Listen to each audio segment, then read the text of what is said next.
బట్టగాల్చి ముఖాన్ని వేయడం మళ్ళీ వెళ్ళిపోవడం. చెప్పాను కదా, పింక్ డైమండ్ అట్లానే పోయింది. పింక్ డైమండ్ అన్నావు, కేసు వేసావు, విత్డ్రా చేసుకున్నావు. నెక్స్ట్ బాబాయిది. ఇట్లా ఎంతకాలం ప్రజల్ని మోసం చేస్తారు మీరు? ఫేక్ ప్రచారాలు ఆపమంటారు. నాకు నిజంగా బాధ అనిపించింది పొద్దున్న ఇన్సిడెంట్ చూసిన తర్వాత.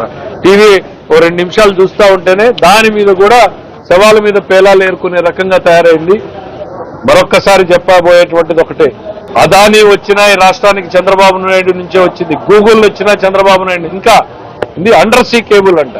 నిన్న లెటర్ రాశాడంటే సింగపూర్ గవర్నమెంట్ వేస్తుంది, జగన్మోహన్ రెడ్డి గారు సిఫీ వేస్తోంది. ఇవాళ అసలు ఎవరు కేబుల్ వేస్తున్నారు? నువ్వు ఎవరికి లెటర్ రాశావు? గవర్నమెంట్ ఎక్కడన్నా కేబుల్ వేసిందా? ఏంటండి అసలు ఎవరిని మాయ చేయాలనుకుంటున్నారు మీరు? అది it's open access cable. Cable వచ్చిన తర్వాత ఇక్కడ అందరూ తీసుకుంటారు. ఇక్కడ అదాని తీసుకుంటది, గూగుల్ తీసుకుంటది, ఎవరైనా తీసుకోవచ్చు. ఆ ఫెసిలిటీ ఇవాళ బ్రాండ్ చంద్రబాబు కాన్ఫిడెన్స్ ఇచ్చాడు కాబట్టి ఈస్ట్ కోస్ట్ కు వస్తున్నారు, వాళ్ళు విశాఖపట్నంకి వస్తున్నారు. న్యాచురల్ గా అద్భుతాలు సృష్టించే శక్తి మనకుంది విశాఖపట్నానికి అని చంద్రబాబు నాయుడు గారు చెప్తా ఉంటే మీరు దాన్ని ఉపయోగించలేదు. ఇవాళ ఆయన వచ్చాడు, మార్కెటింగ్ చేసుకుంటున్నాడు, కంపెనీలు వస్తున్నాయి. దాన్ని చూసి మీరు ఏదో రొమ్ములు కొట్టుకుంటూ నేను చేశాను